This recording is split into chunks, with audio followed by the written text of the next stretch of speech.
científica e tecnológica em tempos de crise do capital. Nossos convidados especiais, Bruno Neves e Gaudêncio Frigoto, e eu, aqui como mediador, Rodrigo Teixeira. Farei minha audiodescrição, questão de acessibilidade. Estou com uma roupa social, camisa com gola cinza, eu sou calvo, tenho barba, né, branco, idade de 42 anos. Tá? O nosso evento ele acontece na data de hoje, 23/9, pelas plataformas já anunciadas, e o horário de início às 19 horas. No nosso evento, a sistemática seguirá a seguinte ordem. Nós teremos o primeiro bloco, com a apresentação do evento e as falas iniciais. O segundo bloco, com a apresentação dos convidados e exposições. Um terceiro bloco, com a questão de perguntas do chat enviadas pelos participantes. Vocês, inclusive, já podem acompanhar. Tem um link que foi disponibilizado para os senhores e senhoras aí no nosso chat para o envio e a sistematização das perguntas para os nossos convidados. Tem 3 opções: direcionar para o convidado, Gaudêncio Frigoto, ou para Bruno, ou para ambos. E o nosso último momento, que é o momento das considerações finais, né? E nesse momento das considerações finais, cada palestrante e convidado terá aí um tempo de 3 minutos. No bloco 2, tempo médio de 20 a 25 minutos de fala. Ok? Feita a nossa apresentação inicial, tá? É necessário, urgente, situar sobre a questão da temática que nós vamos abordar. Desde 2016, o nosso, então conhecido como golpe, né? E aí, como historiador que sou também, faço necessário alguns marcos temporais para a gente situar do que estamos falando, esses desafios e perspectivas. Então, logo após o golpe, nós tivemos aí a questão da proposição da Emenda Constitucional 95, né, do governo Temer, qual congela, por mais de 20 anos, questões relacionadas ao financiamento e processos educacionais e correlatos. No ano de 2016 ainda, foi editada uma medida provisória 746, que trata aí da reforma do ensino médio, que mostra uma questão da adequação a toda essa política, essa conjuntura que nós temos enfrentado. E essa medida provisória vai virar uma lei, a Lei 13.415, de 2017. Contrapondo isso, ou melhor, continuando nesse processo, nós vamos ter uma reforma trabalhista, ainda em 2017, uma reforma previdenciária, com a Emenda Constitucional 103, e agora, a passos largos, a PEC 32 de 2020, que também trata de reforma administrativa. Qual é o cenário? Em que cenário que nós estamos? Um cenário de pandemia, mais de 21,3 milhões de pessoas infectadas, 592 mil mortes dentro desse processo, e, além disso, fake news, negacionismo, obscurantismo. Mais do que necessário, é urgente, então, falar dos desafios e perspectivas da Rede Federal de Educação Profissional, Científica e Tecnológica, nesse tempo de crise do capital, crise pandêmica, enfim, todas as crises. Mas hoje vamos ficar com a crise do capital. Feita, então, a introdução, convido o professor, companheiro, sindicalista, representante nosso, Stânio Vieira, que é o secretário de Formação Política e Sindical, para fazer as considerações sobre o evento. É com você, Stânio. Boa noite a todos, boa noite a todas. Muito obrigado, Rodrigo Teixeira. Gostaria de agradecer imensamente a presença do grande amigo Bruno, que está aqui conosco. Muito obrigado, Bruno. Professor Gaudêncio Frigoto. Muito obrigado, professor Gaudêncio. Sem dúvida alguma, um privilégio para o Sinasef, Seção IFTO, ter essas figuras do pensamento social brasileiro, presente nesse terceiro encontro de formação política e sindical. Vivemos momentos críticos da nossa sociedade brasileira. O Sinasef, Seção IFTO, não pode, em momento algum, se esconder desses problemas.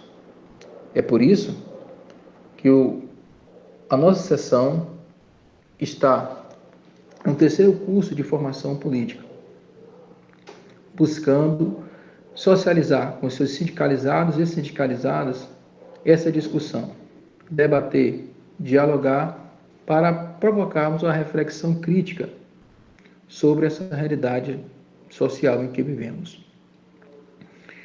Por isso, nós temos uma série de eventos, destacando este, né? Mas nós teremos mais outros eventos, e eu gostaria de socializar para os sindicalizados e sindicalizadas, já para agendar, né, e participarem desses eventos. O próximo encontro será no próximo mês de outubro, né, final da última semana do mês de outubro, com o tema A Crise Orgânica do Capital e Desmonte do Estado de Bem-Estar Social Brasileiro. Né?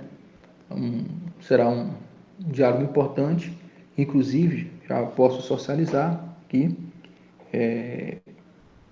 já teremos aí a presença do sociólogo, professor Ricardo Antunes, que vai estar socializando conosco essa temática. Temos também um representante do Sinasef Nacional, mas ainda falta confirmar, né? Então, mas já coloque na agenda aí de vocês esse debate. Outro debate importante é sobre desafios e perspectivas atuais para o sindicalismo classista, né? Então, é uma discussão que está sempre sendo debatido dentro do processo de construção de organicidade do sindicalismo brasileiro. Então, nós teremos esse diálogo e já temos aí alguns nomes que já estão inseridos para essa mesa, né? O coordenador geral do Sinasef Nacional, David Lobão, né, que vai estar presente conosco. O Michael Torres, que é professor do Instituto Federal do Rio de Janeiro, né, vai estar presente também. E além de outros representantes que falta ainda confirmar ainda do movimento Levante Popular. Então, assim, e para concluir, nós teremos o último encontro, que será sobre raça e classe na educação brasileira, né? Raça e classe na educação brasileira, que será exatamente no mês de novembro, né? No mês da consciência negra. Nós vamos estar abordando essa temática aqui na nossa perspectiva sindical. E aí, nesse encontro, nós já temos aí presente, já confirmado, a atual deputada federal Benedita da Silva, né, que vai estar também socializando conosco essa temática, né? A temática também conosco. Então, assim, é muito importante que o sindicato do Sinasef esteja promovendo esses eventos, né, mostrando que há necessidade de fazermos diálogos constantes para que a gente possamos ter reflexões sobre as nossas atitudes, né, como trabalhadores e trabalhadoras. Então, nesta noite, temos um debate importantíssimo, que é sobre a nossa rede federal de educação dentro desse processo da crise do capital. Como bem socializou o professor Rodrigo Teixeira, esse desmonte do estado de bem-estar social brasileiro também insere a nossa rede federal de educação, que, sem dúvida, é um exemplo de democratização do espaço público da educação brasileira. É exatamente por isso que os ataques são ferozes à nossa rede federal, né? Então, nós precisamos discutir, precisamos termos nossas reflexões para nós criarmos medidas para combatermos essas agressões que ocorrem na nossa rede. Então, nada melhor do que estarmos aqui com duas grandes personalidades, Bruno Neves e o professor Gaudêncio Frigoto, para socializar conosco nesta noite. Então, Rodrigo, passo aí o diálogo para você, desde já agradecendo a todos e a todas, e aproveitem este momento importantíssimo do nosso terceiro curso de formação política sindical do Sinasef, seção IFTO. Obrigado. Obrigado, companheiro Stânio, secretário de Formação Política Sindical, acabou de fazer suas considerações. Para você que está acessando agora, seja bem-vindo, seja bem-vinda ao nosso terceiro encontro de formação política e sindical do Sinasef, seção sindical IFTO, com o tema Desafios e Perspectivas da Rede Federal em Educação Profissional, Científica e Tecnológica em Tempos de Crise do Capital. Vamos agora para o nosso segundo bloco, que acontece, então, a apresentação dos convidados e exposições. No nosso encontro, então, de hoje, com o tema Desafios e Perspectivas da Rede Federal de Educação Profissional, Científica e Tecnológica em Tempos de Crise do Capital, contamos com a participação do professor Gaudêncio Frigoto. Gaudêncio Frigoto, graduado e bacharel em Filosofia pela hoje Unijuí, Rio Grande do Sul, graduado em Pedagogia, mestre em Administração de Sistemas Educacionais pela Fundação Getúlio Vargas, do Rio de Janeiro, e doutor em Educação, História, Política, Sociedade pela Pontifícia Universidade Católica de São Paulo.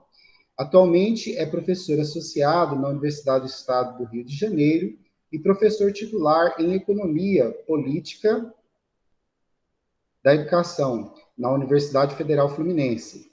Foi membro dos comitês científicos da área de educação, CNPq, CAPES, FAPERJ, onde continua como consultor ad hoc até o presente. Sócio fundador da Associação Nacional de Pesquisa e Pós-Graduação em Educação, ANPED, ao longo de mais de 30 anos, atuou e atua na graduação e especialmente na pós-graduação. Orientou mais de 100 teses e dissertações e participou em mais de 250 bancas de teses, dissertações e de concursos públicos. Publicou 61 artigos completos em periódicos nacionais e internacionais. É autor ou coautor de mais de 20 livros e publicou 70 capítulos de livros.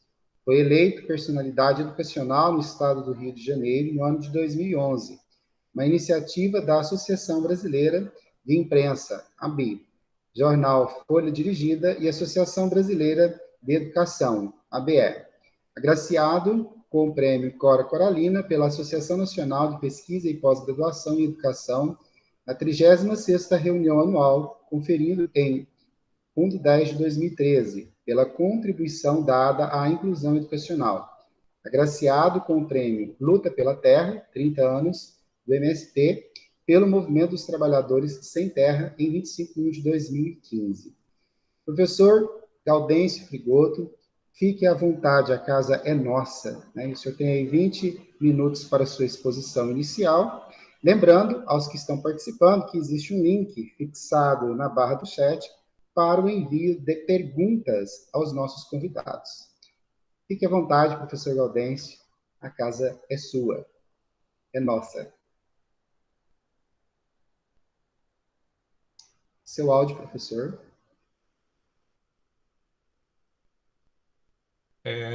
Desculpa. Boa noite, Rodrigo. Boa noite, Bruno. Boa noite, Estênio.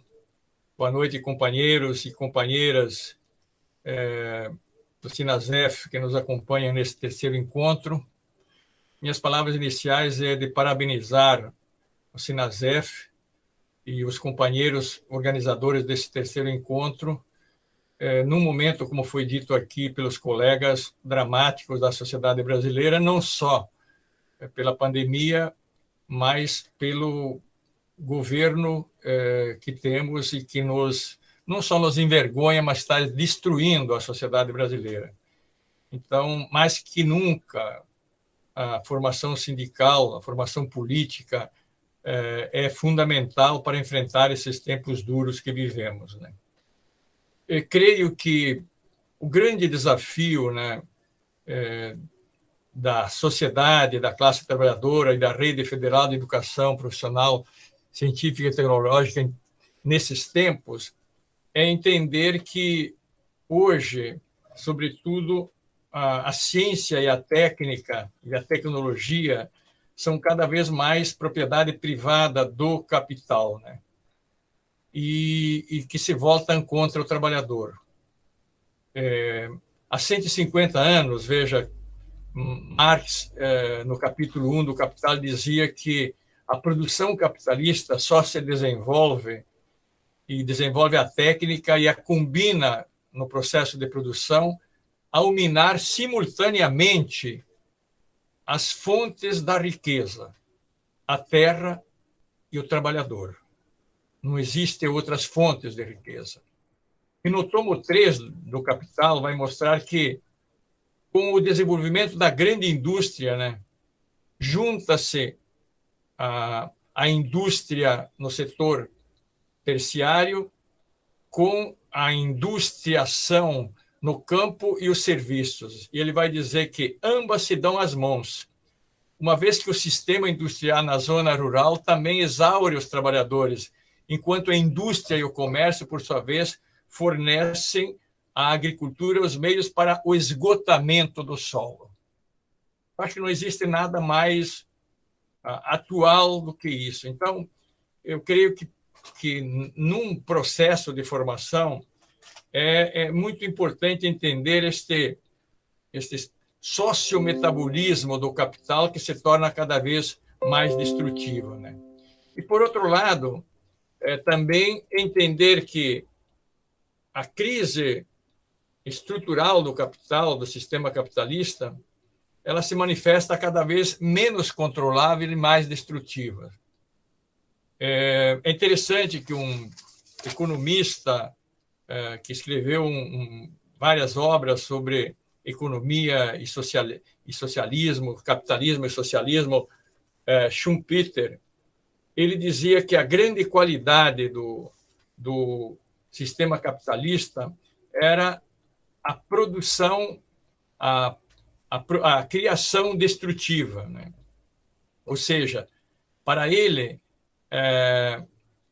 a competição levava os grupos em busca de maior lucro a buscarem avanços científicos e tecnológicos, porque isso permitiria ter vantagens sobre os concorrentes. Entretanto, isto, na visão do Mésaros, né, com o processo incontrolável disto, da competição, se tornou uma produção destrutiva. E destrutiva da natureza e dos direitos do trabalhador, né? E numa análise, né, de longo percurso, como nos mostra o historiador Eric Hobsbawm, no livro A Era dos Extremos, o curto século XX, de 1914 a 1991, e eu vou me fixar depois nesse 91 para entender o tempo presente e os desafios que nós temos no tempo presente. Ele dizia que, no momento em que a sociedade, os movimentos operários, as revoluções, especialmente a Revolução Socialista de 17, mostrou ao capital uma resistência, a inteligência capitalista regulou o capital. O capital é uma força indomável e o capitalismo é a sociedade onde se desenvolve o capital. Portanto, o capitalismo não é a mesma coisa que capital, ainda que os dois sejam inseparáveis. Capitalismo é a sociedade onde que a forma capital se generalizou. Então, exatamente isso que os colegas diziam, né? Que houve um momento do estado de bem-estar social, entre aspas, isto é, onde a classe trabalhadora, pelo menos diz o historiador Hobsbawm, em 20 países do mundo, teve ganhos significativos. O Galeano, o grande escritor uruguaio, nos diz que na América Latina nós tivemos o estado de mal-estar social, né? Assim, eu diria que é importante entender este movimento, né? Este movimento do capital e como a luta da classe trabalhadora, num determinado momento histórico, conseguiu barrar o capital. Entretanto, o capital é uma relação violenta, né? E ele foi se desvencilhando das amarras ou do controle feito pela sociedade neste período que vai, especialmente depois da Segunda Guerra Mundial, até quando o historiador fala 1991. Por que 1991? É porque é neste momento que ocorrem 3 eventos que mudam a natureza da relação capital-trabalho e que o Paul Singer, o velho Paul Singer, dizia numa conferência que o capital tinha aí os instrumentos para vingar-se contra a classe trabalhadora. A primeira foi a mudança da natureza da crise capitalista. As crises eram cíclicas e normalmente localizadas numa parte do mundo. E neste percurso que vai, sobretudo, do século XIX e XX ao início do século XXI, como nos mostra Mésaros, as crises se tornam universais no sentido que atingem todas as esferas da vida. Não é só a economia, é a saúde, é a cultura, é o bem-estar, é a habitação, é o meio ambiente, etc. Globais no sentido que elas não se dão só num local, ou quando se dão num local, reverberam em todo o mundo. Veja ontem a notícia de que uma grande construtora da China estava em crise, derrubou as bolsas do mundo, né? E põe em crise com isso a perdas. E quem paga isso? Quem paga isso é a classe trabalhadora. E ela é não mais cíclica, mas permanente e cada vez mais violenta. Esse é um primeiro aspecto. E como é que o capital vai enfrentar isso? Então, um segundo evento histórico que dá ao capital uma força para vingar-se do trabalhador é exatamente a crise e o colapso do socialismo realmente existente. E quando Margaret Thatcher diz, bom, o capitalismo agora mostra que ele é a sociedade do tipo natural. Aliás, quem diz isso não é Margaret Thatcher. Margaret Thatcher vai dizer que ela não via a sociedade, via indivíduos, e, portanto, cada indivíduo devia buscar o seu lugar na sociedade. Quem diz isto, que a sociedade, o capitalismo é uma sociedade de tipo natural, é Friedrich Hayek. E, finalmente, né, deu ao capital um novo salto tecnológico apropriado privadamente. Isto faz com que, hoje, o sistema capitalista possa destruir milhares de empregos e ter lucros.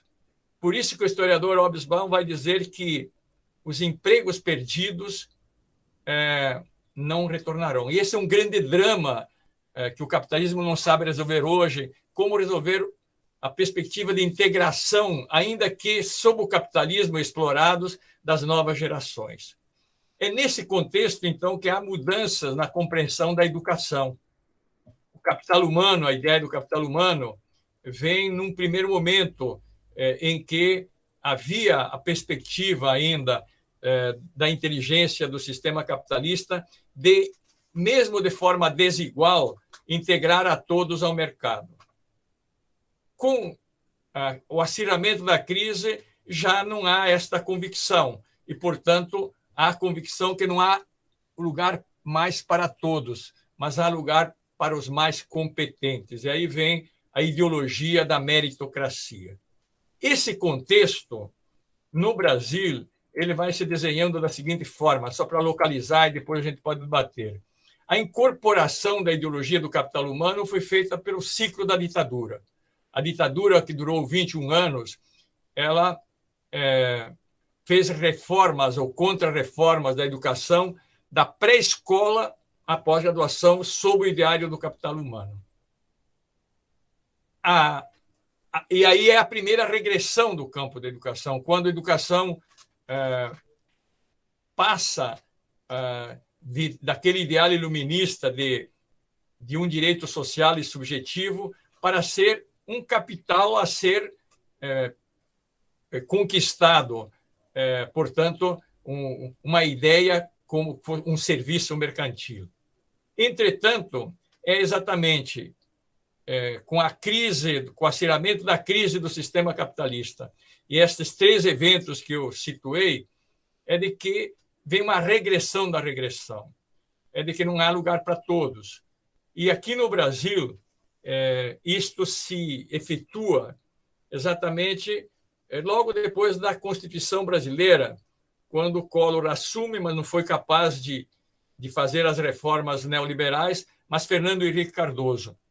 Francisco de Oliveira, num texto sobre dominantes e dominados, no livro O Antivalor, a hegemonia imperfeita, ele vai dizer que Fernando Henrique Cardoso, numa conferência internacional, disse que, no contexto global, hoje, 40 milhões de brasileiros sobrariam, não seriam incluídos, não seria possível incluí-los. Pois bem, o Francisco de Oliveira, nesse texto, vai ver a perspectiva do século XXI para o Brasil. E ele desenha uma perspectiva de que há a possibilidade de que, dada a tradição da classe dominante brasileira, que ele diz que, para caracterizá-la, a categoria mais apropriada não seria de hegemonia, mas de totalitarismo, essa classe, para se manter no campo da exploração, como tem feito historicamente, e ele analisa desde a escravidão, deveria confluir para um sistema econômico nazi-fascista que tem a violência como moeda de troca.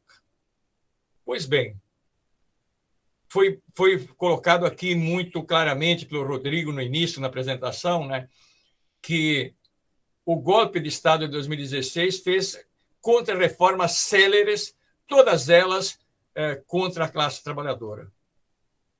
Reforma, a emenda 96, 95, a contra-reforma do ensino médio, a contra-reforma trabalhista, depois vem o início da contra-reforma da Previdência, agora a contra-reforma no governo Bolsonaro, da contra-reforma administrativa, etc., etc. Então, este contexto que o golpe, na verdade, nós, companheiros e companheiras, creio que nós temos que entender o golpe como o golpe feito pelo grupo de Fernando Henrique Cardoso, que não foi capaz, pela resistência da classe trabalhadora, da CUT, do Senasef, dos movimentos sociais, dos movimentos culturais, da academia. O governo FHC, em 8 anos, não conseguiu completar as reformas. E o golpe vem exatamente contra o quê? Contra um período em que, embora não houvesse mudanças estruturais dos governos Lula e Dilma, mas houve avanços extraordinários no salário mínimo, universidades públicas, os institutos federais, a sua interiorização, uma nova geopolítica mundial.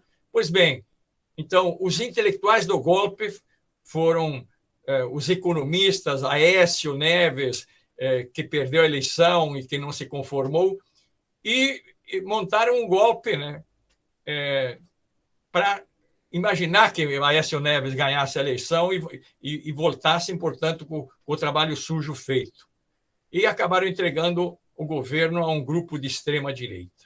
Este é o cenário, e que, portanto, governa pelo fundamentalismo mais brutal econômico, onde os pobres não têm vez. Agora o Enem está aí mostrando.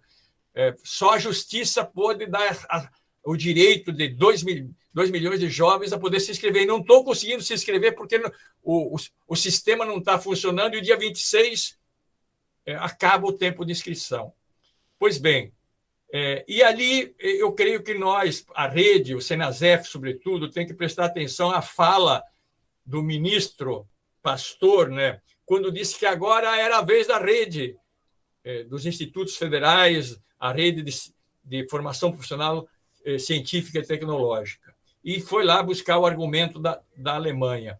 Mas logo nós estamos vendo que exatamente é o contrário, porque a corte de verbas, a criação de 10 reitorias sem um aumento sequer de um campi ou de mais vagas para concurso, etc., etc., e a estratégia, né, no fundo, de desmontar a rede enquanto uma rede vertical de ensino, pesquisa, extensão, graduação e pós-graduação. Esse é o projeto desse governo. Portanto, creio que é um cenário que, se perdurar no longo prazo, ou no médio prazo, eu diria, se for além deste mandato,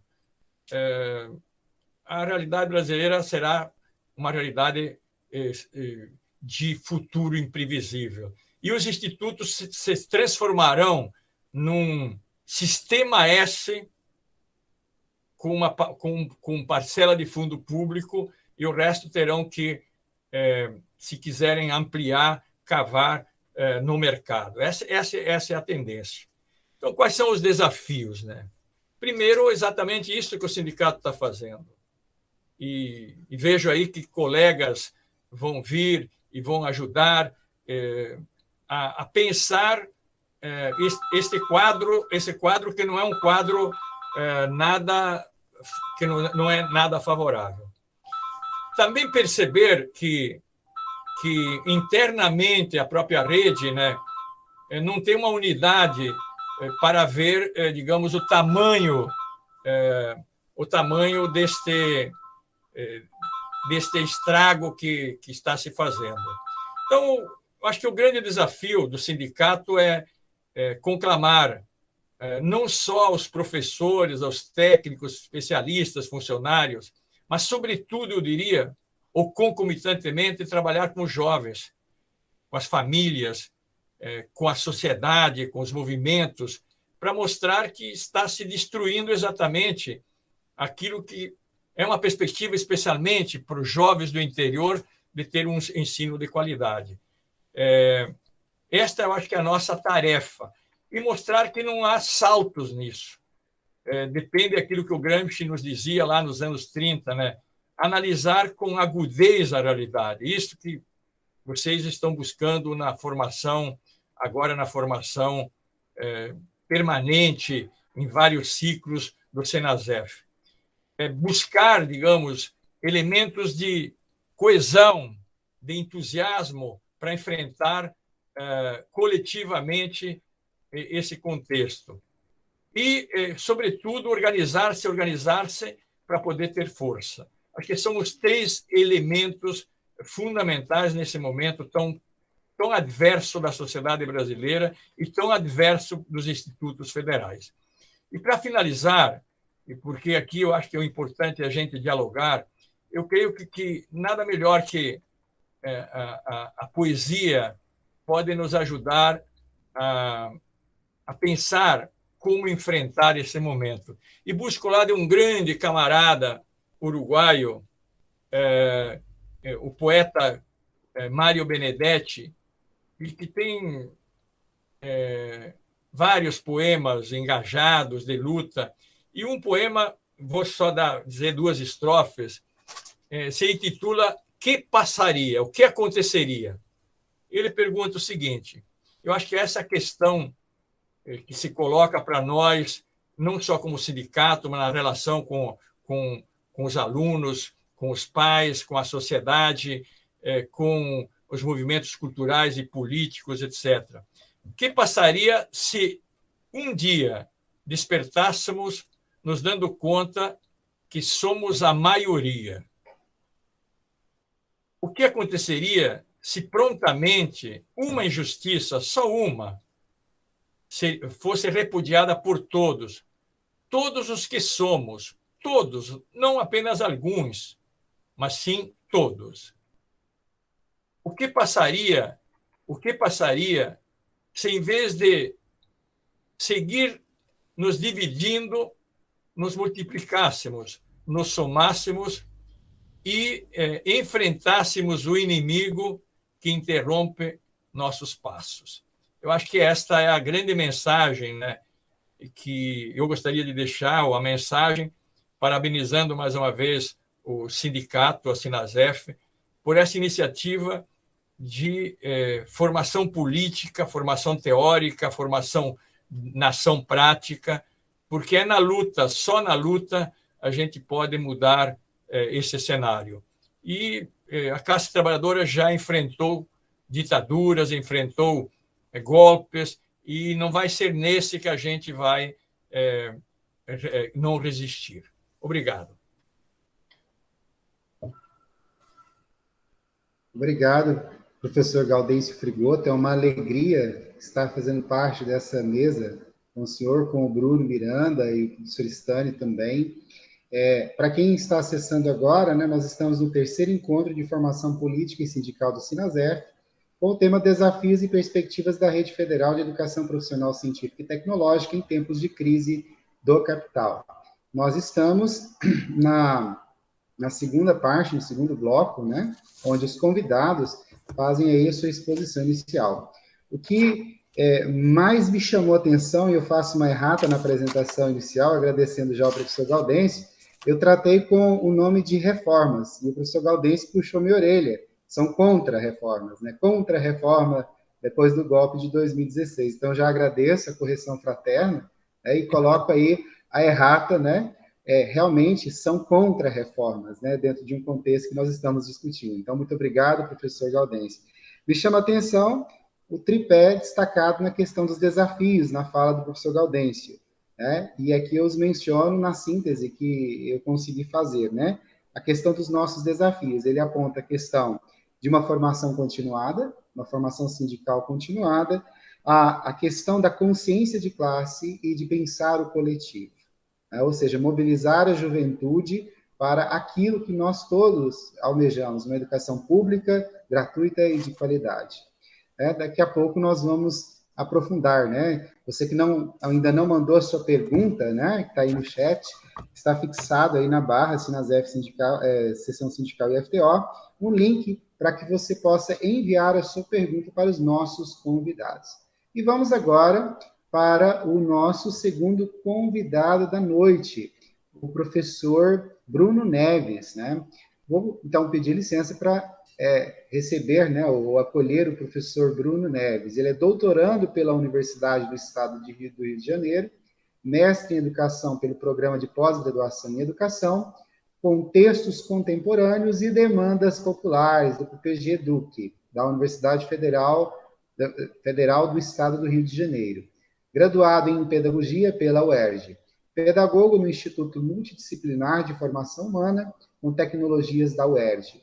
Coordenador executivo do Programa Desenvolvimento e Educação, Teotônio Santos, da UERJ, e coordenador do projeto de extensão e do curso de aperfeiçoamento Políticas Públicas de Qualificação Profissional, Emprego e Renda para Jovens e Adultos Trabalhadores. Portanto, Bruno Neves, à vontade, a casa é sua, companheiro, fique à vontade para expor aí essa conversa, essa provocação inicial. Sinta-se acolhido e abraçado. Boa noite. Muito obrigado pela sessão sindical, Sinasef e FTO, e a todas as demais sessões sindicais e educadores que estão nos assistindo nesse terceiro encontro de formação política e sindical do Sinasef e FTO. Me escutam bem? Beleza. Eu, antes de mais nada, gostaria de dizer que quando essa rede foi criada em 1909, ela já possuía um objetivo que hoje permanece o mesmo, porque é um objetivo atemporal. E para sintetizar esse objetivo, antes de mais nada, é a destruição de mitos. E quando eu estou falando da destruição de mitos, eu não estou falando desse personagem que, por um acidente histórico, está ocupando a cadeira de presidência da República. Eu estou falando efetivamente da construção e da reconstrução dos saberes, das práticas e de um estado de coisas que nos permita usufruir de forma consciente e responsável dos recursos naturais, de transformar a natureza, de cuidarmos uns dos outros, consideramos o nosso direito inalienável à felicidade. Quando se coloca aqui para nós, então, o tema do desafio, eu acredito que o desafio seja esse, não apenas na rede, mas no conjunto das instituições que se dedicam à aprendizagem. De alguma forma, nós pensamos que os golpes no Brasil são como acidentes, mas se nós temos algumas constantes em nossa história, essas constantes têm a ver com os extermínios, a dizimação, né, dos indesejáveis, né, o genocídio do povo negro, o genocídio dos indígenas, todas as formas de violência contra as mulheres, todas as formas de violência baseada na heteronormatividade. E para nós que somos um pouco mais jovens, nós, digamos assim, ficamos um pouco que mal acostumados, imaginando, talvez pelo nosso forte desejo, a nossa pulsão de vida pela democracia, pelo belo, pelo bem-estar comum, mas os golpes que nós vivenciamos, eles são uma repetição, sempre como tragédia, da forma que o nosso país foi fundado. Então, veja, como nós pensamos na rede federal, lá em 2003, a gente tinha uma verba de 2,2 bilhões de reais. Em 2009, isso foi para 5,4 bilhões. Quando nós chegamos em 2013, eram algo como que espetaculares, 9 bilhões de reais, já falando de gastos, de investimentos públicos deflacionados. E quando nós concluímos a nossa antepenúltima pesquisa, que foi justamente sobre os institutos federais, o Jailson, num texto sobre a questão do orçamento e da organização da rede, já colocava assim, estamos vivendo aqui uma crise, uma instabilidade política, um problema econômico, isso vai ter reflexo na arrecadação e, por conseguinte, na expansão, na manutenção, no aprofundamento da rede. Isso vai nos levar a uma paralisação forçada de atividades essas que são indissociáveis de ensino, de pesquisa e de extensão. E eu lembro que nós ficávamos ali conversando, pensando alto no nosso grupo de pesquisa, e a vitalidade da rede, o que a rede federal e o conjunto das escolas, principalmente as públicas, faz, que ameaça o status quo, que ameaça a ordem, que ameaça as opressões e a exploração, não está no proselitismo, porque isso, sinceramente, nenhum de nós, professores e educadores, tem tempo de fazer em sala de aula. Está justamente numa praxis que busca, apesar dos pesares, contra a realidade rebelde, garantir que cada pessoa se aproprie do conhecimento que foi historicamente produzido e que, a partir dessa aprendizagem, dessa apropriação, se mobilize em comunhão para transformar o mundo em algo melhor do que aquilo que já encontrou. Não é à toa que o Paulo Freire, nosso patrono, é a figura educacional, é o filósofo mais detratado, mais xingado, mais vilipendiado nesse período de 2014, 15, principalmente 2016 para cá. Porque, embora eu, Gaudêncio e tantos outros do nosso grupo de pesquisa não sejamos assim, nós não estamos inseridos no arcabouço político, pedagógico do Paulo Freire, mas o Paulo Freire fez aquilo que o modo de produção social da existência mais teme, que é possibilitar com que pessoas desprovidas de capital, desprovidas de diferentes formas de poder, possam usar o pouco poder que têm, explorando e dilatando as contradições, para, no mínimo, tentar civilizar a dominação de classe em nosso país, que, como o Gaudêncio falou, é de uma natureza autocrática, plutocrática, autoritária. É uma forma de estar no mundo que simplesmente nega a existência de outras possibilidades. E por mais que nós tenhamos tido e possamos reconstruir, ter outras ondas, digamos assim, de progresso socioeconômico, de redivisão dos benefícios fruto do trabalho social, temos que salientar de uma forma assim, muito rigorosa, e aí com pessimismo da razão, que nós vivemos sob uma crise estrutural do capitalismo, e uma crise que é inerente à própria exploração do homem pelo homem.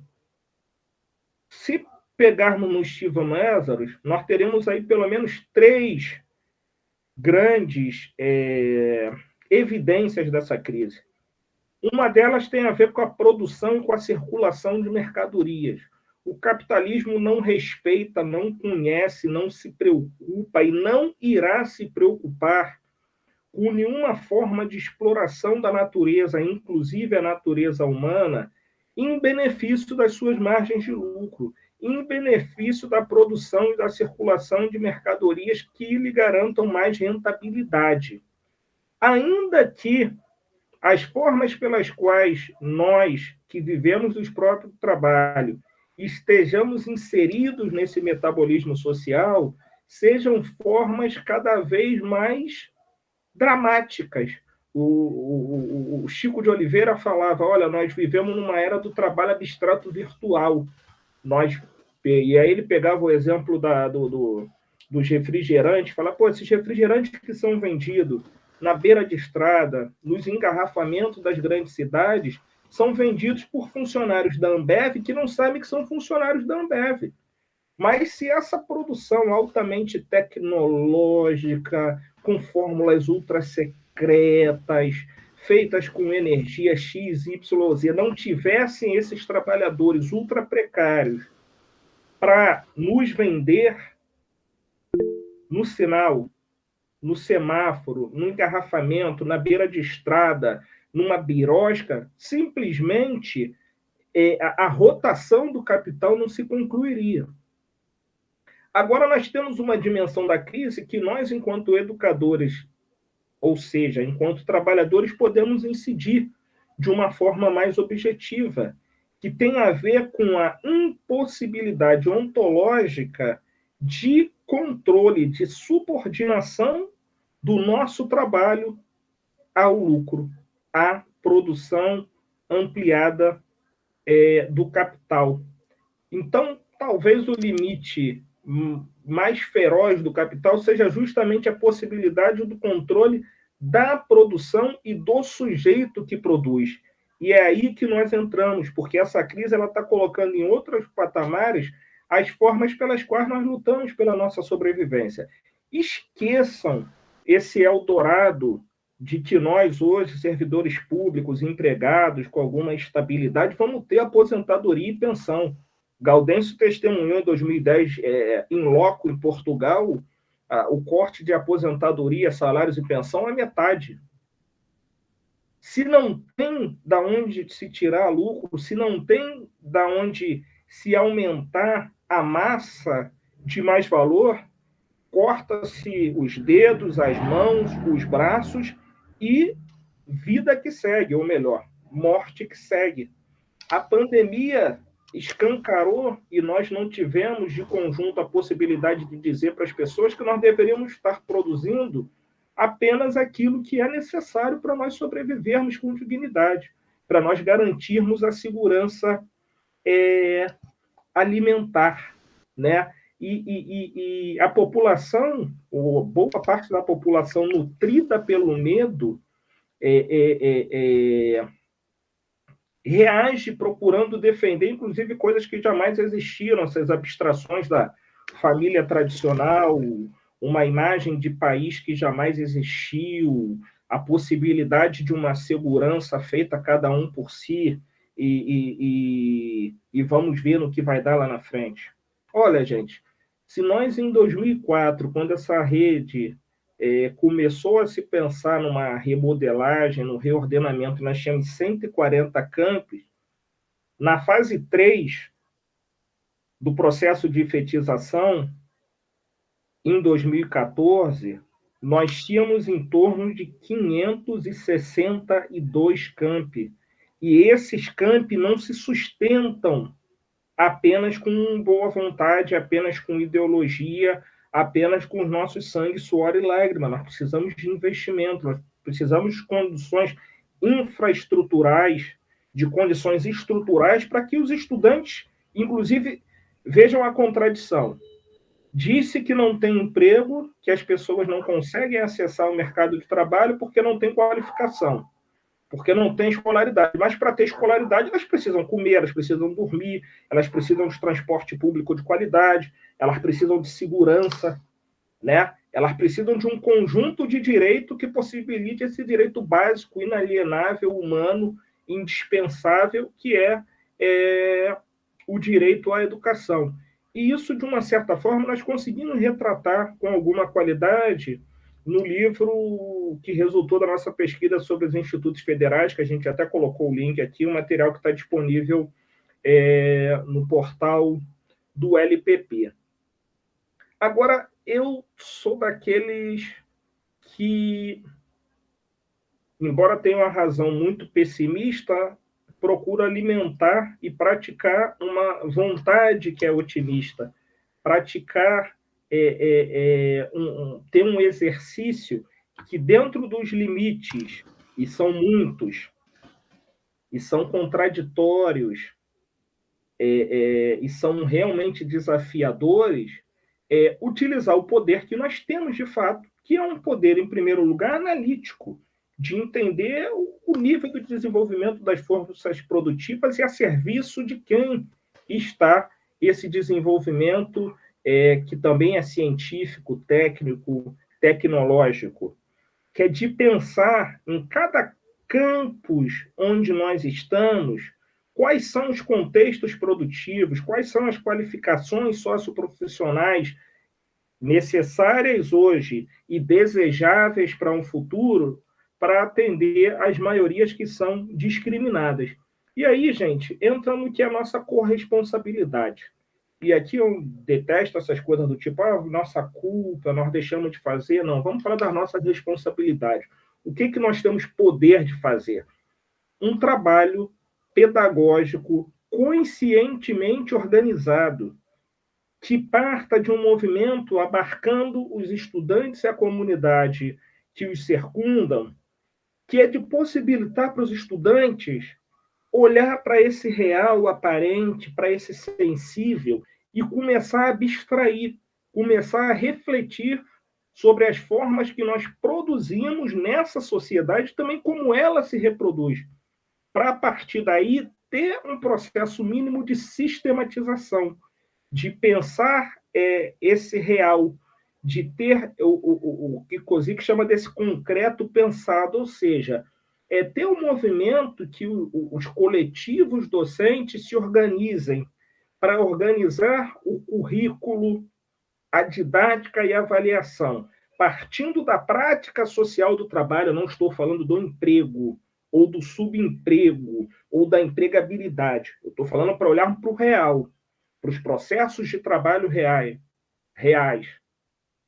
Organizar, sistematizar, ensinar para que esses sujeitos que aprendem, e por certo também nos ensinam, tenham condições de intervir sobre essa mesma realidade de uma forma distinta que aquela inicial. Então, se nós estamos pensando numa formação omnilateral, numa escola unitária, ora, gente, nós temos que pensar nos conhecimentos que partem dessa prática social, que garantam uma apropriação dos fundamentos científicos, técnicos, tecnológicos, éticos, estéticos, das maneiras como nós produzimos atualmente.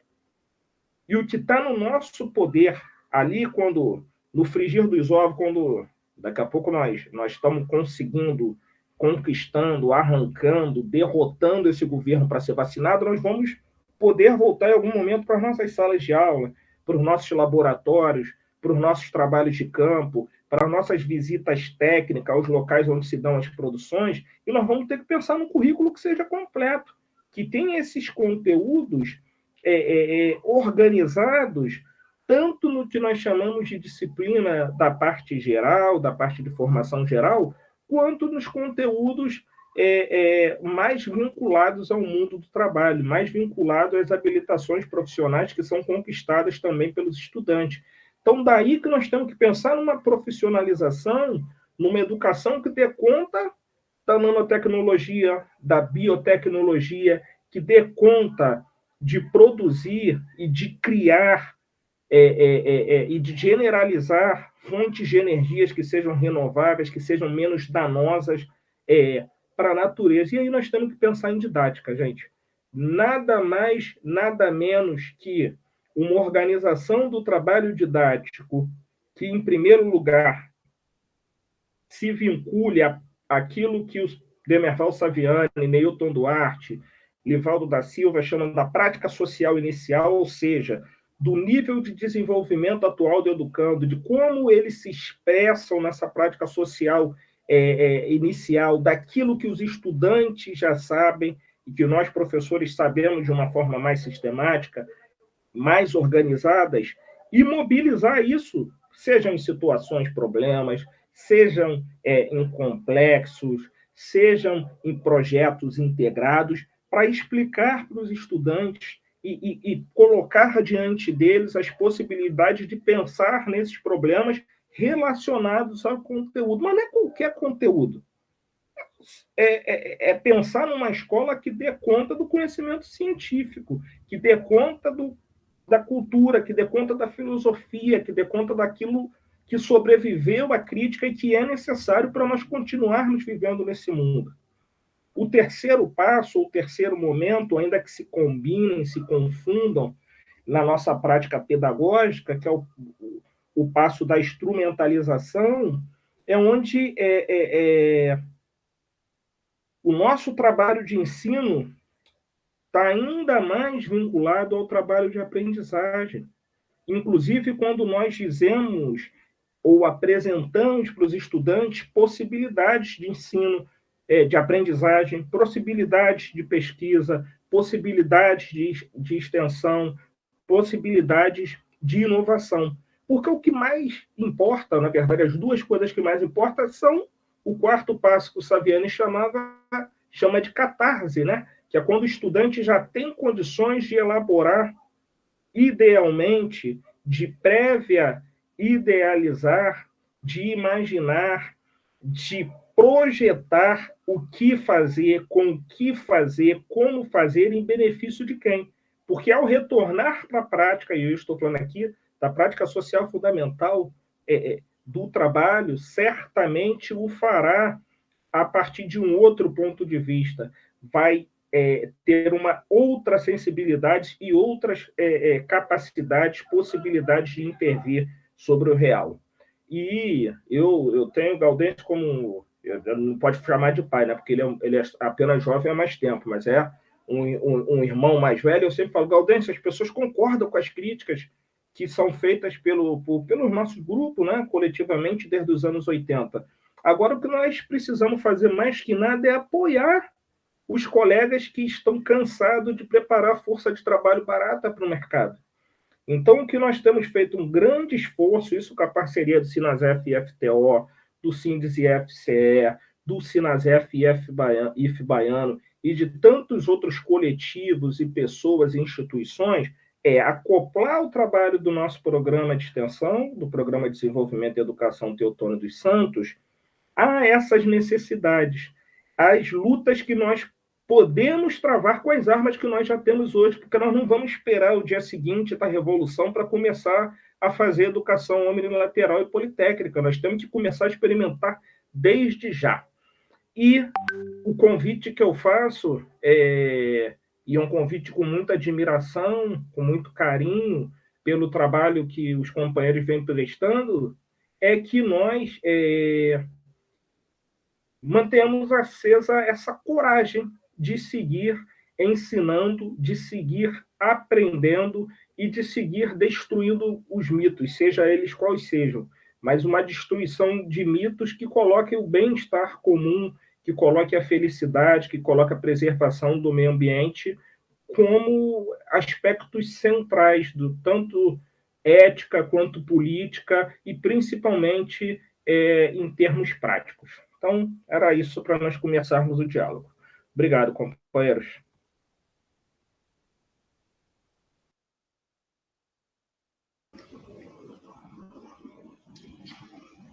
Muito bem, professor Bruno Miranda Neves, pelas suas contribuições para essa fala.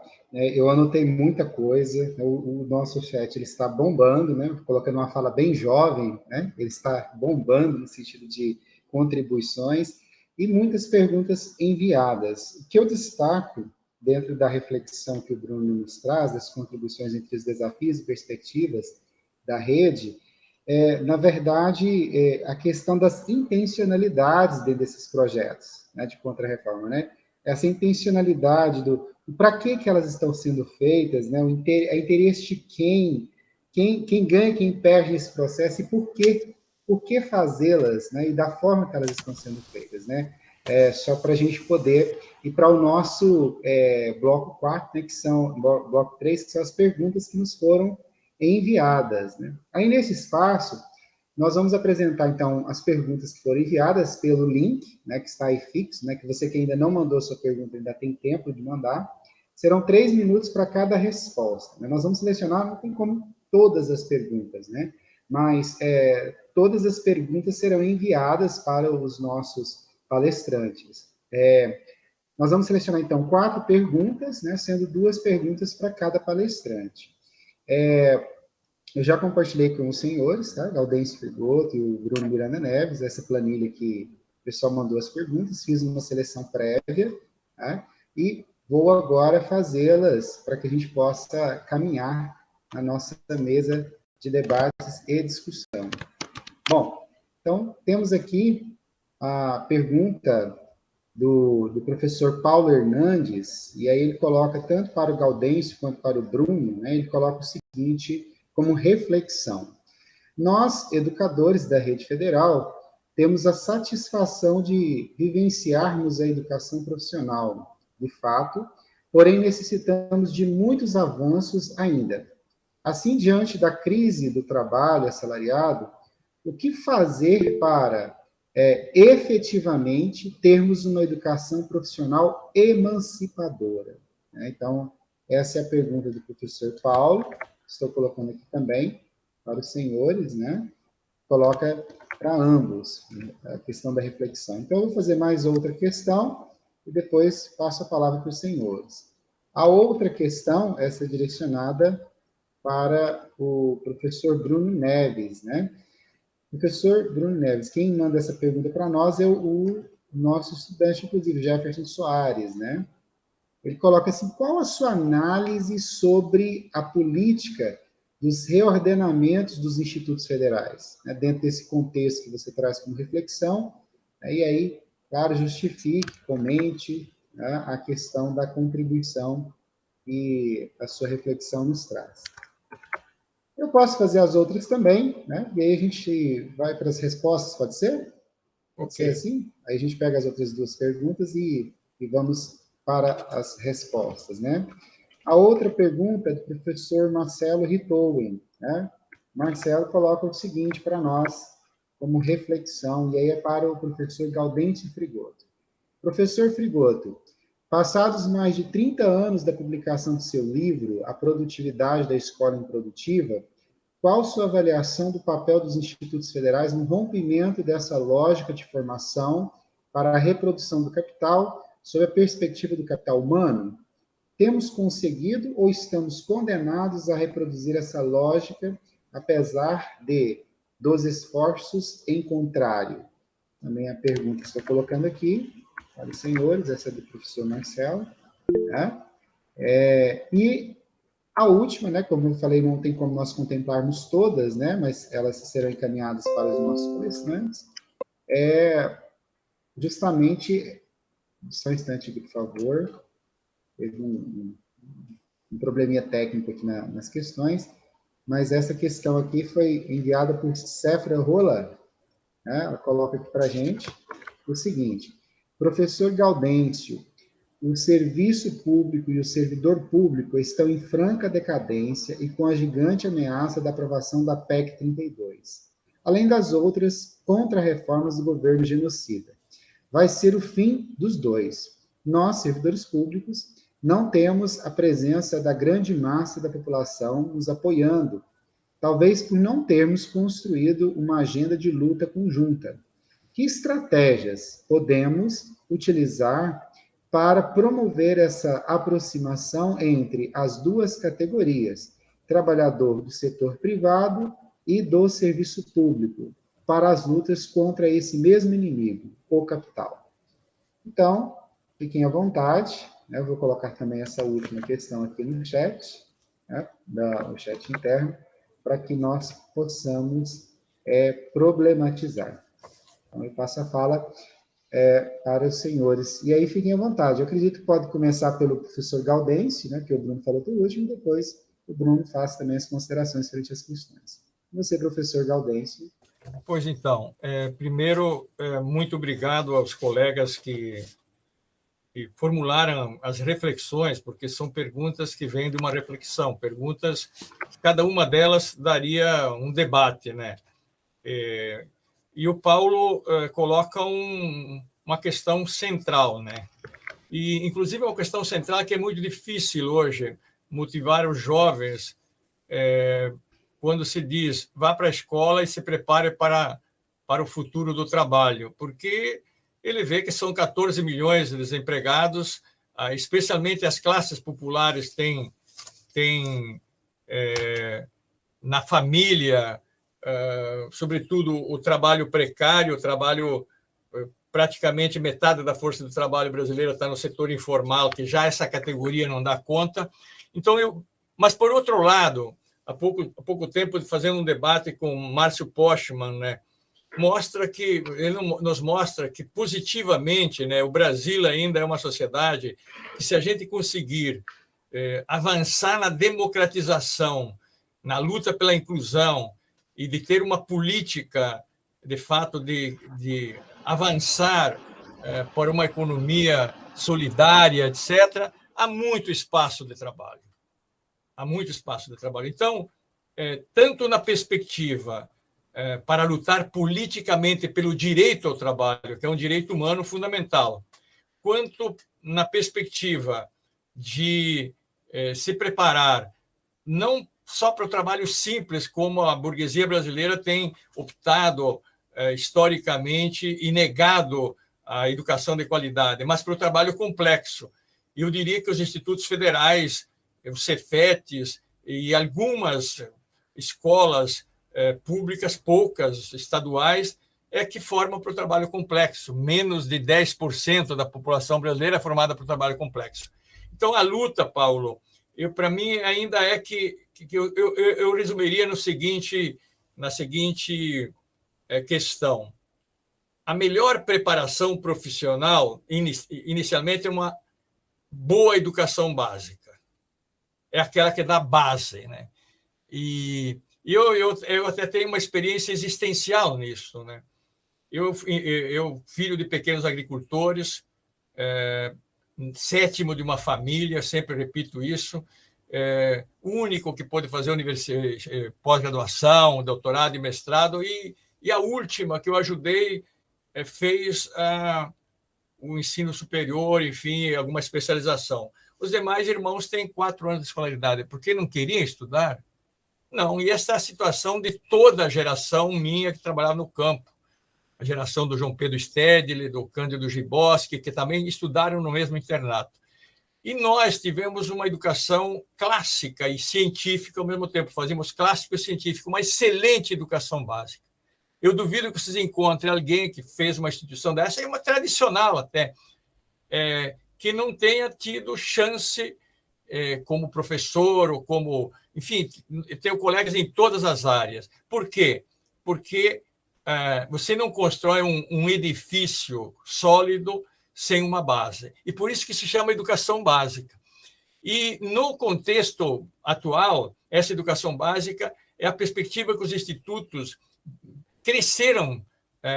Os institutos cresceram na perspectiva de o ensino médio integrado, que é uma questão tautológica. A realidade é que é integrada, mas implica isso que o Bruno dizia, um equilíbrio, que o Gramsci chamava a atenção, um equilíbrio entre as disciplinas que nos permitem entender as ciências da natureza e as disciplinas que permitem entender as relações humanas, como os seres humanos constroem a sociedade, quem é incluído nos direitos ou não. E vejam, as contrarreformas, Rodrigo, né, desde a ditadura, elas exatamente fazem o quê? Barram este equilíbrio. Agora, então, com os itinerários e com as BNCCs, exatamente querem barrar este equilíbrio. A nossa luta é a teimosia de, por dentro, tentar não abrir mão disto. Essa é a minha posição. Eu acho que aí nós temos que conversar, mostrar para os próprios alunos o quanto eles vão perder com essa ideia de que agora o protagonismo jovem é que vai decidir. Não, ele tem que dialogar com... Claro que os jovens têm que ter protagonismo, mas as gerações de professores, de educadores, de adultos têm uma responsabilidade que mostrar ao jovem que não é o caminho mais fácil que eles vão ter futuro, né? Então, eu vejo que a nossa luta é essa. E isso tem relação com a outra pergunta do colega, né, sobre o meu livro A Produtividade da Escola Improdutiva. Eu fiz um texto até que vocês podem entrar no Google com o meu nome, Gaudêncio Frigoto, a produtividade da Escola Improdutiva 30 anos depois. E pelo que eu expus antes, né, da regressão com o capital humano e da regressão agora com a pedagogia das competências, as habilidades emocionais, o empreendedorismo, a questão da empregabilidade, o aluno digital, enfim, é um vocabulário oco de sentido humano e social. Lamentavelmente, a produtividade da escola improdutiva é ainda mais violenta. Quer dizer, eu produzi, inclusive, um texto que depois posso mandar, que trata disto. É um texto que foi publicado num livro organizado por colegas, professores aí de Juiz de Fora, os novos fetiches, né? Então, veja como que nós... eu não sou pessimista no sentido de que tudo esteja perdido, não se construiu muito dentro dos institutos, existem coisas muito, muito legais, isso não vai ser destruído, vão tentar impedir, vão excluir pelo financiamento, especialmente os mais pobres, e, na verdade, vão empurrar uma autoexclusão dos pobres, na verdade, porque se não tiver a infraestrutura de transporte, refeitório, apoio de comida, os pobres não vão ficar aí dentro, não tem como, né? Então, sem dúvida uma situação mais regressiva, mas isso não significa que não tenha havido avanços e conquistas, e é em cima delas que nós temos que teimar. A última questão, sem dúvida, é uma questão importantíssima, né? Também. Se a gente olha, eu acho que a gente não tem exemplo no mundo de uma política praticada pelas contrarreformas do golpe e agora pela perspectiva do Guedes, né, que na verdade, é o seguinte: tudo é mercado. Ele diz isso. Tudo é negociável. E, portanto, está no foco destrutivo a ideia de público e de trabalhador público. E, portanto, veja que a questão, como dialeticamente essa questão tem muito sentido. Nós, na verdade, estamos nos tornando, e o Bruno sinalizou isso, né? Todos trabalhadores do mercado, mesmo com o título de trabalhadores públicos. Por quê? Porque regulados agora pela mesma previdência, né? Do setor privado. Então, mais que nunca, o dito do velho Marx tem sentido. Trabalhadores, ele diria, trabalhadores do setor estatal, que já não é público, trabalhadores do sistema privado, univos, porque, na verdade, o capital está contra todos vocês, transformou todos vocês em mercadoria volátil e descartável, em boa medida. E finalizo, né, como uma provocação, né? Não há perspectiva clara de futuro no mundo e no Brasil, do ponto de vista do trabalho, sem a redução da jornada de trabalho e a dilatação do trabalho público. E tem enormes possibilidades na saúde, na infraestrutura, na educação, na arte, na cultura, etc., etc. Então, o mundo, mas especialmente o Brasil, o pior exemplo, está na contramão de ter uma sociedade com certo equilíbrio, como foi o momento, mesmo dentro do capitalismo, do estado de bem-estar social, embora a gente queira mais, porque o capitalismo, como diz o Mésaros, é incorrigível. Então, esta ideia da busca de uma unidade na luta entre os trabalhadores que classicamente são do setor privado e classicamente são do setor público, mas, como eu disse, isso está sendo borrado, né? E aí finalizo com uma questão que eu acho que esta é tipicamente sindical, no sentido da luta corporativa sindical na sua aliança com a classe trabalhadora no seu conjunto e com os movimentos sociais do campo e da cidade. Francisco de Oliveira, num texto, ele vai... Cito muito Chico de Oliveira, e o Bruno sabe disso, e o Florestan, porque são os dois intelectuais da análise da sociedade brasileira que nos dão, eu diria, os elementos mais agudos para entender que sociedade nós somos. O Chico de Oliveira diz o seguinte, a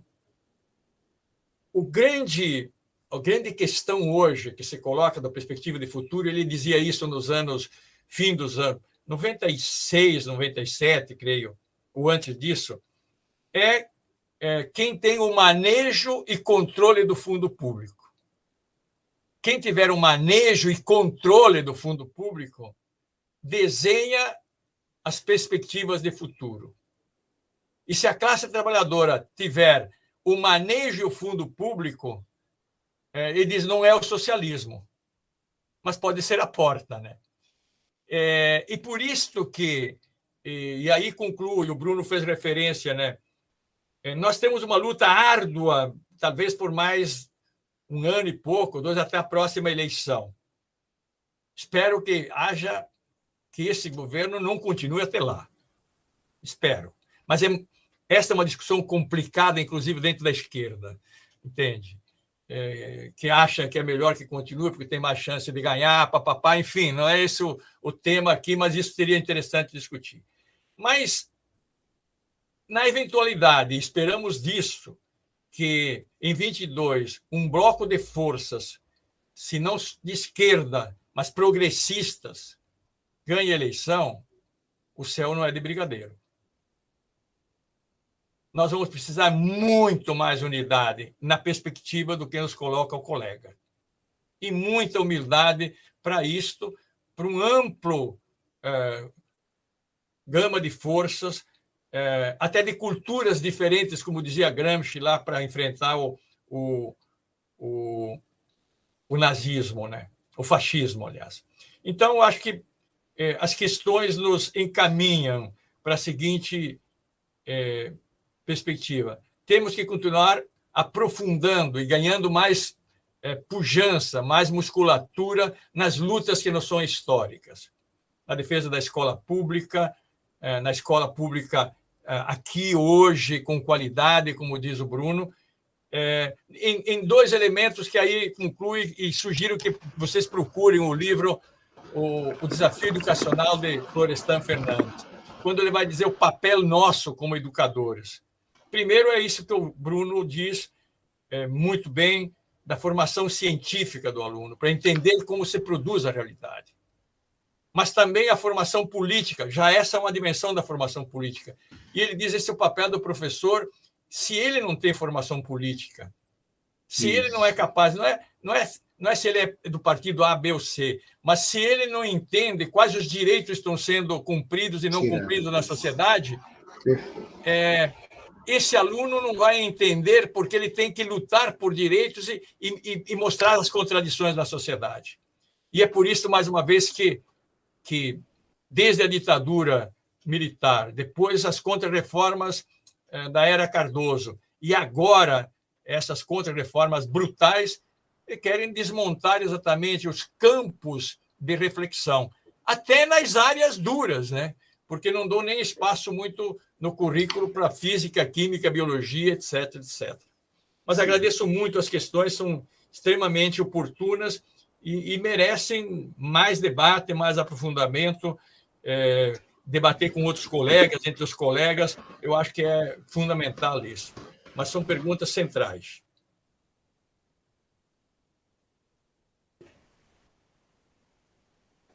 Eu já fico até com medo.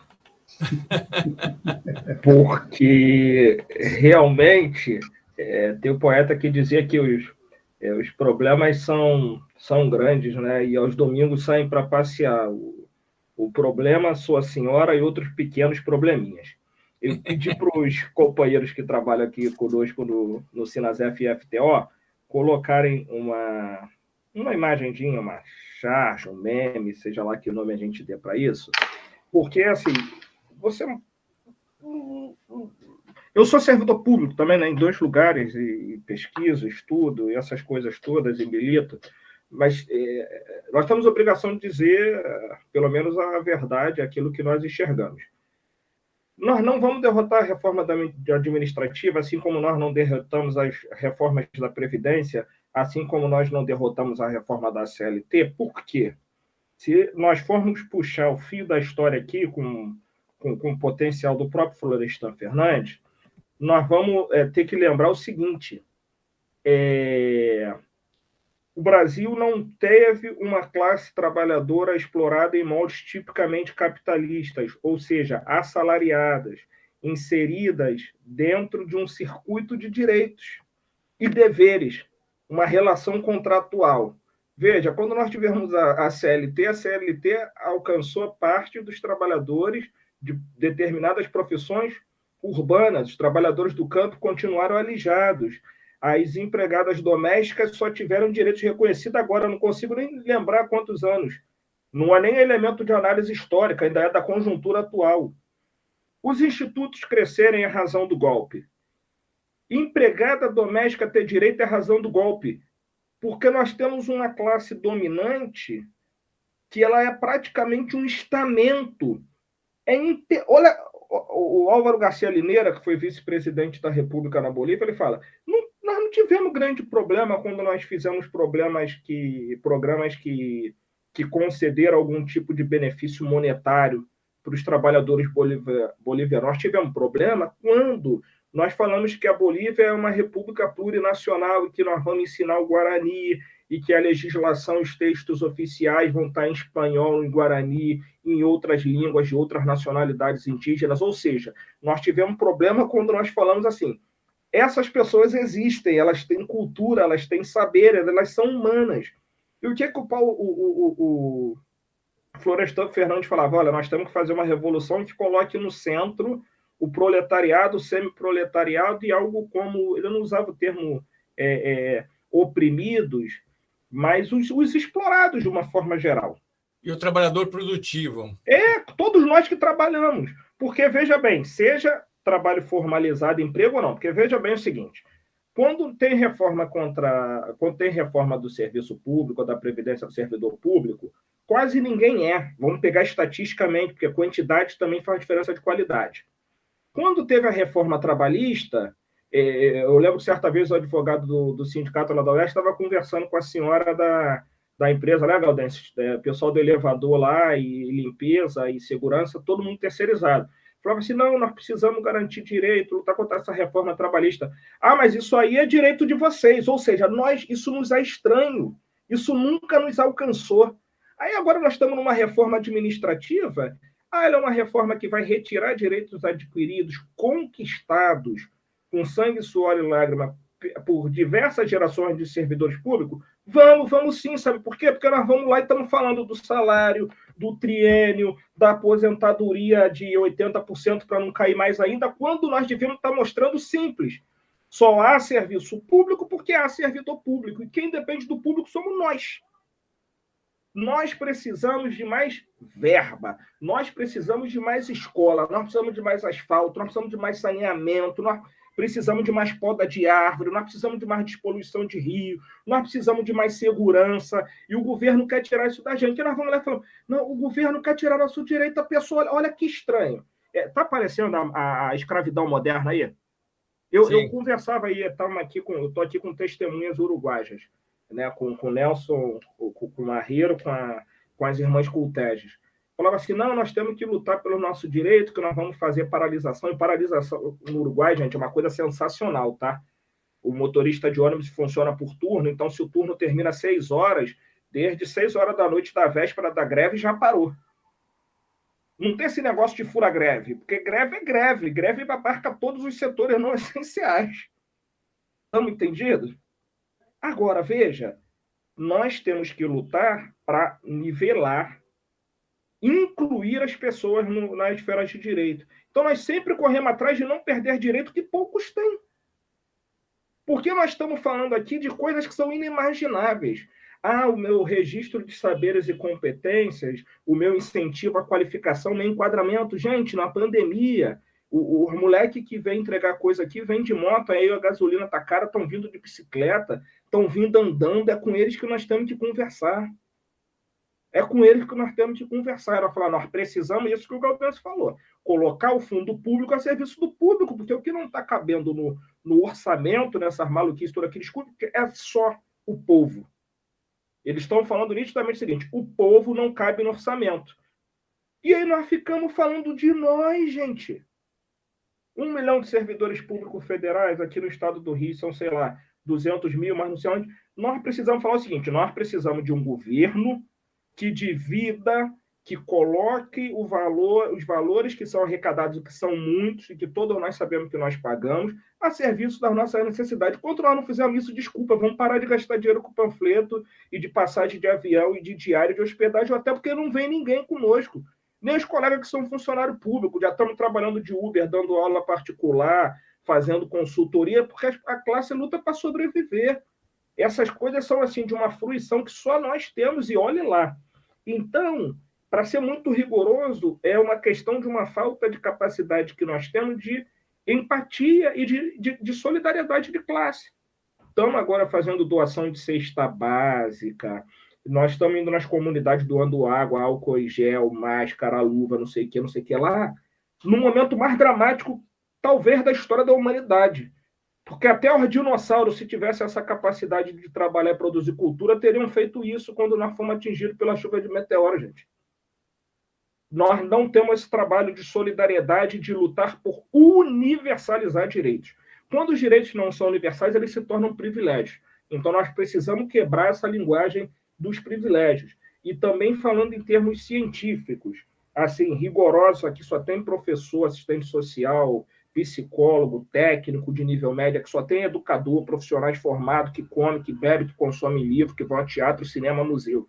Gente, teoria do capital humano era para quando tinha emprego. Quando eles já viram que não podiam mais prometer emprego, veio a pedagogia das competências, por quê? Para empregabilidade. Não tem nem emprego nem empregabilidade.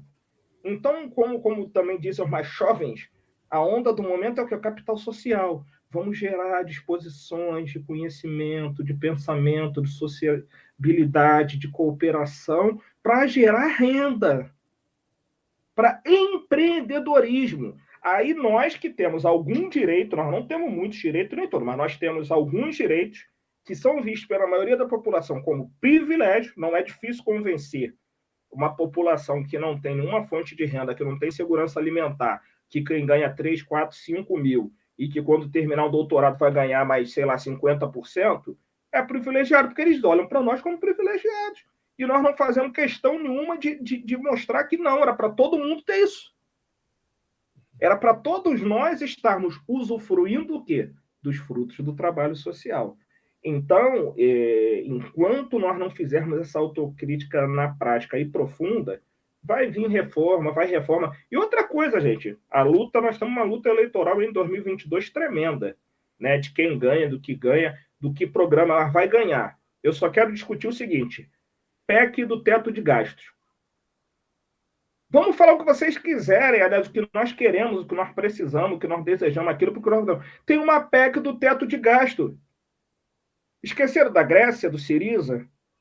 O que o governo de Portugal está fazendo, a geringonça, né, Galdês? Juntou todo mundo que foi contra a política da austeridade fiscal. Aí tem lá uma emenda na Constituição que fala não pode gastar mais do que arrecada, com pobre, né? Porque dinheiro para pagar a dívida interna, externa, essas maracutaia toda, nós já sabemos.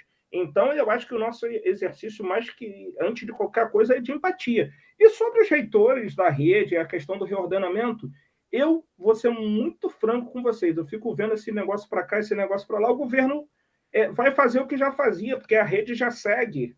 A batalha maior de todas, ela é ética e ela é política, pelo qual é o currículo da rede. Qual é a lógica da rede? É formar para o mercado, formar para a cidadania, formar o sujeito, para que ele faça suas escolhas, para que ele... Ok? Porque se eles têm 10 institutos, eles vão fazer o copia e cola do sistema S. Ponto. Vocês acham que eles estão preocupados se vai atender mais ou menos alunos sem interesse nosso, que somos classe trabalhadora? Se eles vão atender mais ou menos alunos, eles vão pegar 10 institutos, vão jogar certificado avanço para o alto, não sei como fala aqui, que tem gente do Brasil todo, do exterior, mas vão pegar certificado e vão sair jogando assim, que inclusive vão ter a qualidade inferior do sistema S, mas vão falar que estão certificando mais que nós. Por quê? Volto a dizer, a habilidade deles está em falar, olha, esses sujeitos, esses comunistas, esquerdopatas, eles defendem os privilégios. O pessoal vai para a rede federal, conclui o curso técnico, e esses malditos, eles não trabalham, eles não querem trabalhar, eles querem ser engenheiros. Eles querem ser médicos. Eles querem ser advogados, eles querem ser professores. Isso é um absurdo. Escola técnica é para quem quer pegar o diploma e trabalhar. Ou seja, para quem vai ser servil, para quem vai ser serviçal. E foi o mesmo discurso do 2208. É o mesmo discurso que impediu a revogação plena do 2208 por 5154, que as pessoas não acessam. Elas sabem que a qualidade da rede é uma qualidade escandinava, sendo que tem isso aqui de vagas. Aí os moleques vão lá e fazem o concurso e não entram. E quando entram, não conseguem cursar, porque o sarrafo é lá em cima. Então, a inclusão que nós dizemos desejar, ela tem que ser praticada. E é por isso que eu digo que nós temos que, dentro dos nossos poderes, que são muito limitados, fazermos a diferença para incluir e para empoderar, não no sentido de mercado, né? Mas para mostrar aos sujeitos, aos membros da nossa classe, que eles têm poder.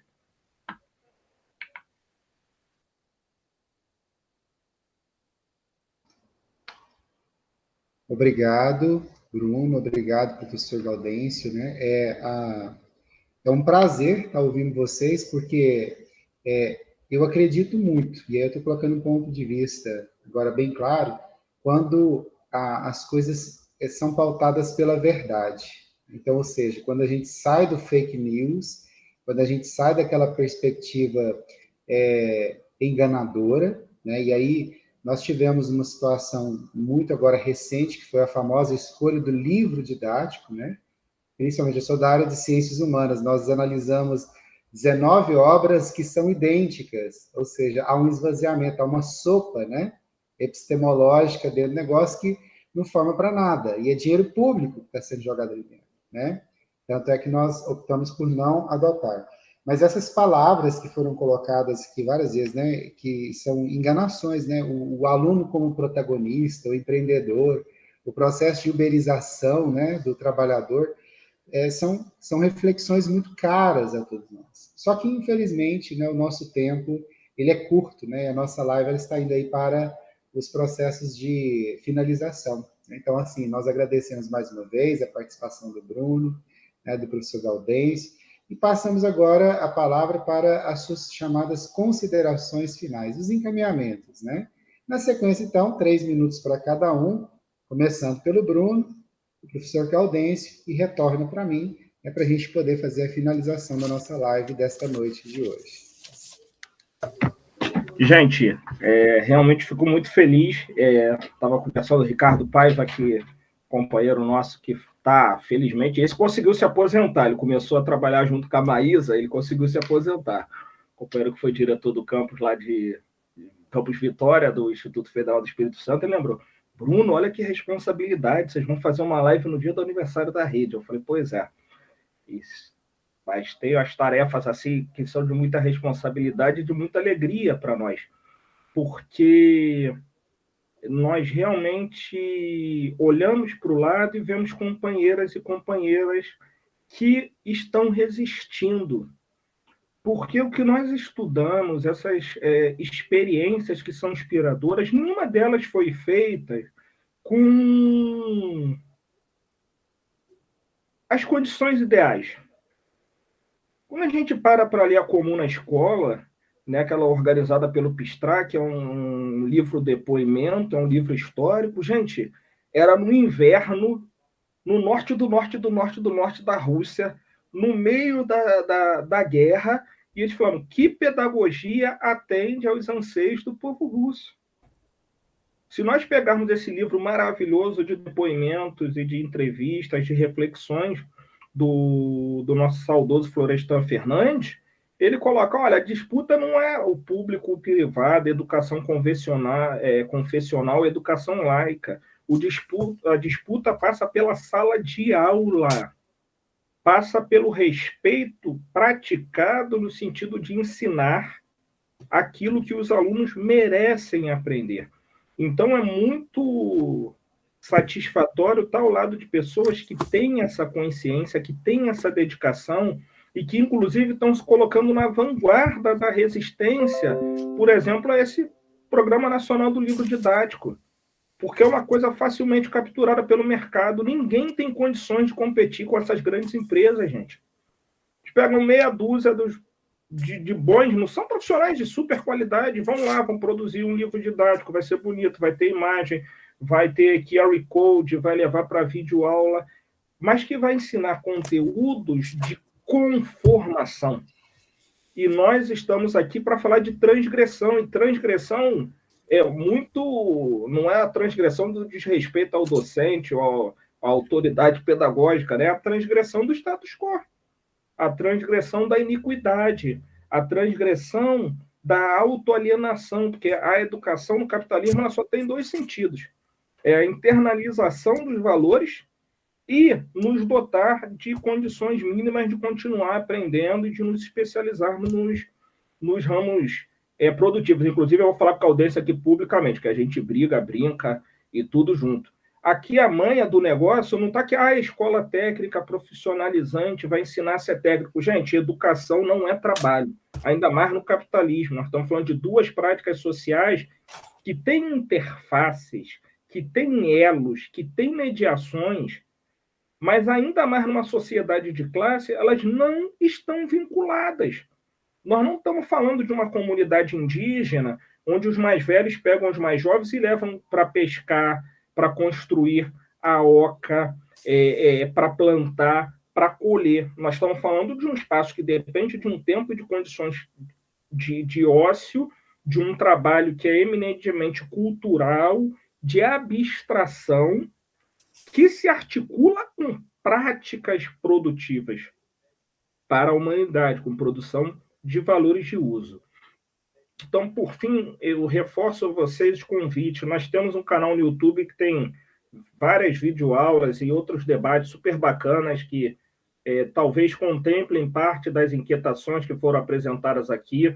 O canal do PRODED TS UER de Extensão, nós colocamos nas mensagens.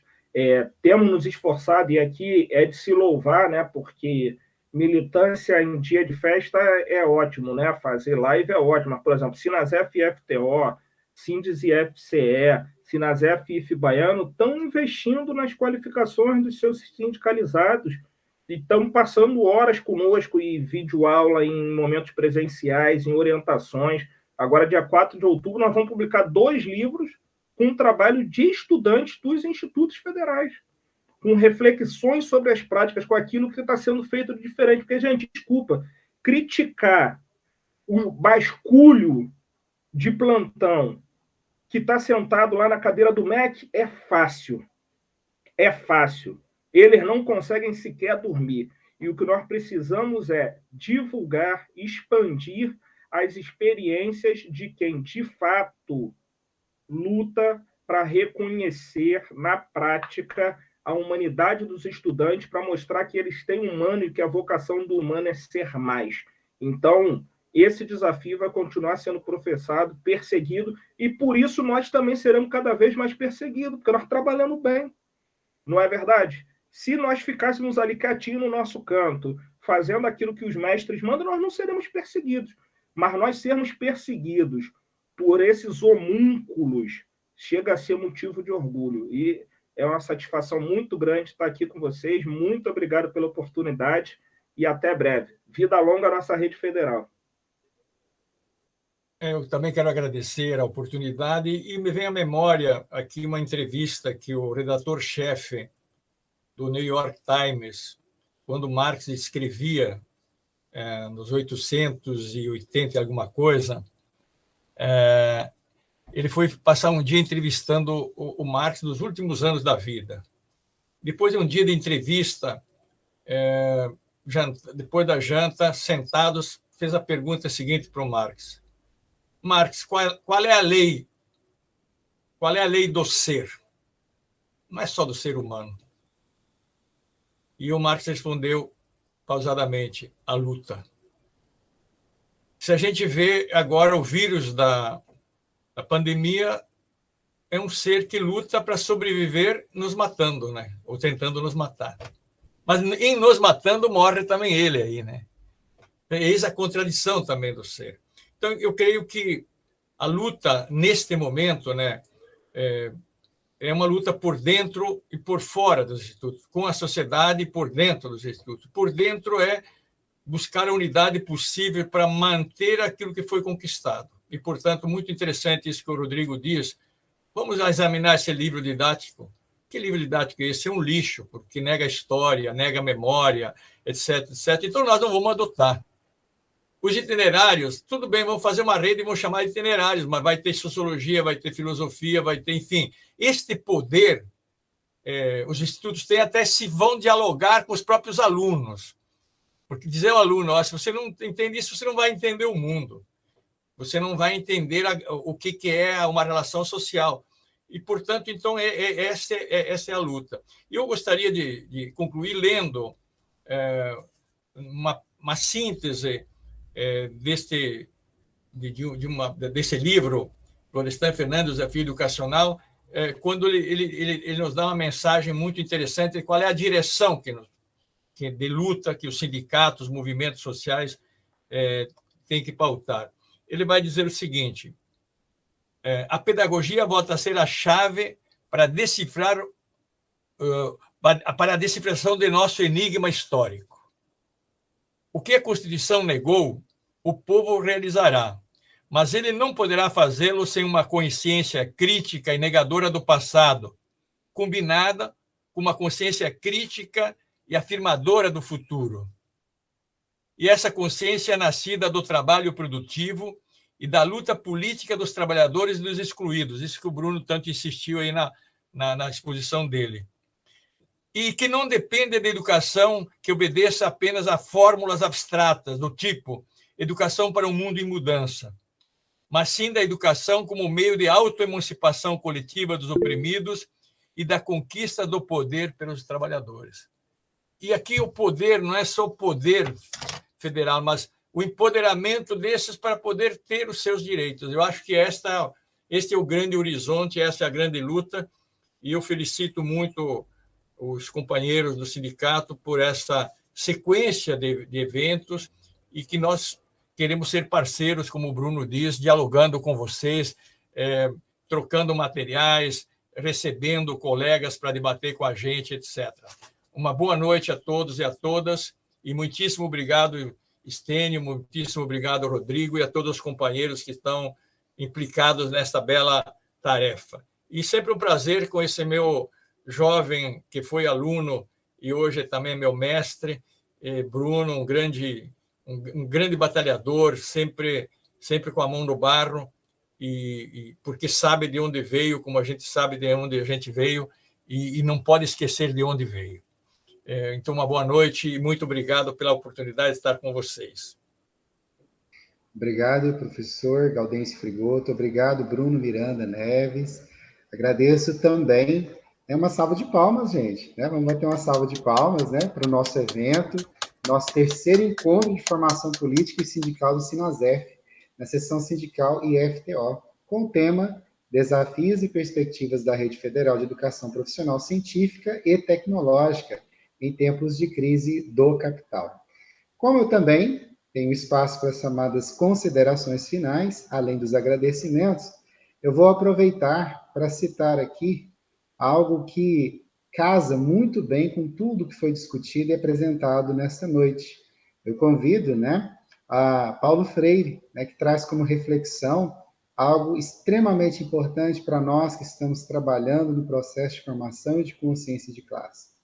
Seria uma atitude ingênua esperar que as classes dominantes desenvolvessem uma forma de educação que proporcionasse às classes dominadas perceber as injustiças sociais de maneira crítica. E o mesmo Paulo Freire coloca que é essa consciência crítica, que é a representação das coisas e dos fatos como se dão na existência empírica, né? Então, ou seja, nas suas correlações causais e circunstanciais.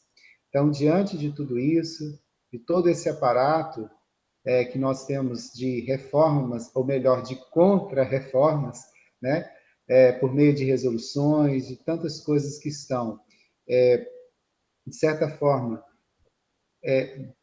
vamos colocar aqui, colocando a nossa rede em xeque, essa reflexão é mais do que urgente. E não termina hoje, gente. Né? Para você que está nos acompanhando, nos acompanhou até agora, nós temos um aviso muito importante. Nosso próximo encontro será no dia 28/10, tá? Com o tema A Crise Orgânica do Capital e o Desmonte do Estado de Bem-Estar Social.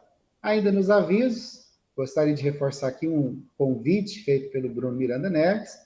Ele convida os dirigentes do Sinasef e de suas seções sindicais com os objetivos de apresentar nossos cursos online de extensão e de aperfeiçoamento de 2022 e também de confirmarmos os interesses. E aí ele coloca o seguinte: tendo em vista o que viemos dialogando, tendemos a prioridade sejam, né, currículo integrado na educação profissional técnica e tecnológica, ações afirmativas e políticas públicas, fundamentos da educação didática e desenvolvimento e educação. Tá?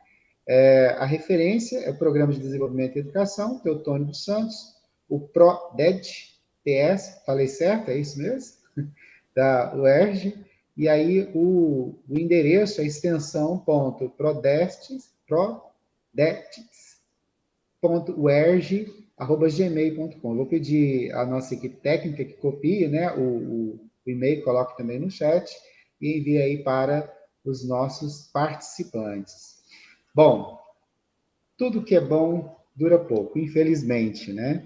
Então, novamente, muito obrigado a você que nos acompanhou. Agradecemos aí o professor Gaudêncio Frigoto, Bruno Miranda Neves, E lembrando também, foi nos enviado pelos nossos internautas, né, que a comissão especial acabou de aprovar o texto base da reforma administrativa. Saiu agora às 17h32 a notícia. Então, continuamos e sigamos em frente, porque a luta é grande, mas o coletivo vence. Trabalhadores unidos. Obrigado, boa noite, saúde e paz a todos.